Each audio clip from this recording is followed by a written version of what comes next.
So E.O. Wilson is a sociobiologist at Harvard University. He's won a bunch of Pulitzer Prizes, smart guy. And Wilson says the major social unit for the human species is actually not what you would think it would be. It's not the nuclear family unit. He says the major social unit for the human species is actually the tribe.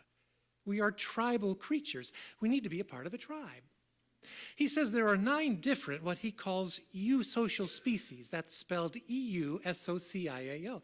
Eusocial species. He says all 9 have what every other species has, what Richard Dawkins would call the selfish gene that causes us to look out for our own needs first. But he says these 9 species are unique in that they also have a tribal gene.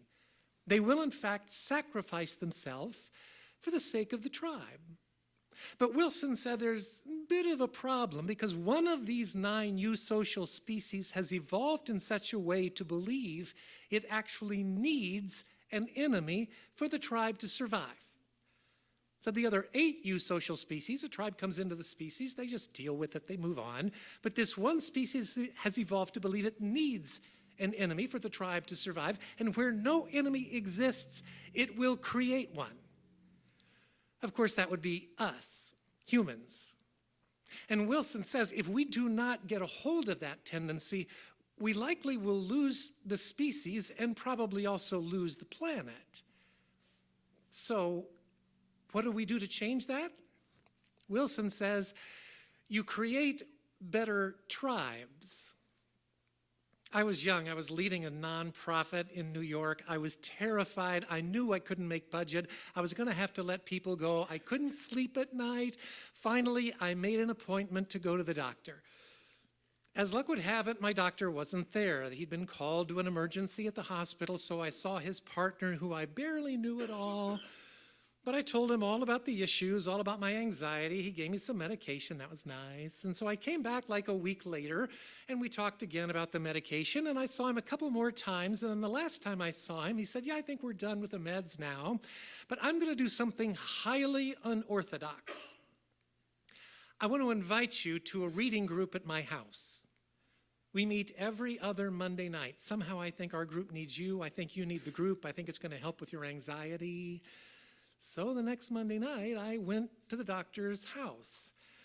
And I went to his house every other Monday night for the next 25 years. That reading group became my tribe. There was a rector of a seminary on Long Island who became my spiritual director. He was my mentor until he died at 99. I still haven't forgiven him for that. The family doctor and his wife, they became my 2 closest friends on earth. It was my tribe. And what kind of people were in that tribe? The kind Wilson says we need to take humanity forward. You know, I think there are 4 different kinds of people in the world. See if you agree with me on this. 4 different types of people in the world. First, there are those who know that they know.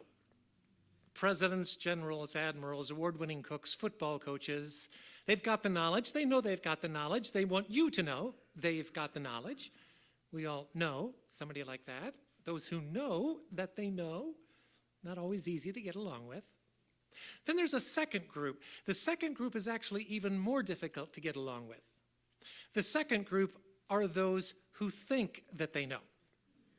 They're sure they got all the answers, when of course the truth is they don't even know what the questions are yet. This group includes all high school, most college students in America, and all fundamentalists. Those who think that they know. Then there's a third group. I'm very comfortable in the third group.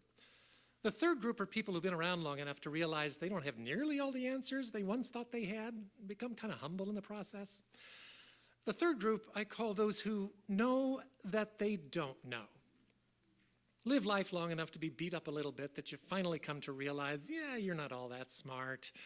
Those who know that they don't know. Jesus actually talked about them a lot at the beginning of his Sermon on the Mount. Like he begins, blessed are the poor in spirit, for they will inherit the kingdom of heaven. Did you know that term poor in spirit's bad translation? That word actually is the single word confused. Yes, it should be translated, blessed are the confused, for they will inherit the kingdom of heaven. So I'm in. So then the next thing is, blessed are those who mourn, for they will be comforted. But that's another very specific word. It's a word that means those who mourn the specific nature of their own personality weakness. You know, you get to a certain age and you realize you've been pissing people off for a long time over the same things. And you just don't get any better, you know? You work at it and you work at it and you're still pissing them off. You know, Nikos Kazantzakis says, by the time we're 50, we have the face we deserve. You just sit with that one for a while. You know, you just get to this point where you realize, I'm not going to get a hold of this, and you have to accept yourself as the mess you are. Yeah, blessed are those who mourn that, for they will be comforted.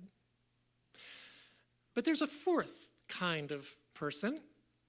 Fourth kind of person is always coming out of the third group, those who know that they don't know.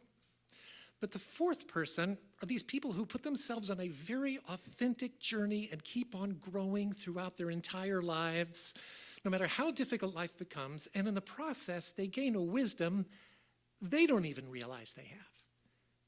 You know, real people, you know who they are. They've just refused to stop growing, and in the process, they gain a wisdom they don't even realize they have. I call this last group those who don't know that they know. Jesus called them the meek, by the way.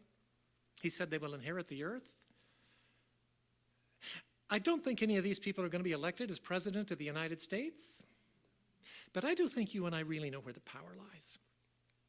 Let me ask you a question. What happens on Father's Day? You buy your dad a tie, you leave him alone to watch the ball game.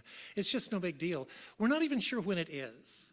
We know it's in June, it's a Sunday, we're not sure which Sunday. I mean, yeah, the week before, we're like, is it next week? I didn't get a card yet. You know, we really don't, it doesn't matter. It's no big deal. What happens on Mother's Day? The entire world comes to a halt. I lived in New York 35 years. It's the busiest traffic day of the year in the New York City area. Busier than Thanksgiving or Christmas. Why? Because everybody knows where the real power lies. Lies with the mothers, lies with the servants, lies with the people who don't know that they know.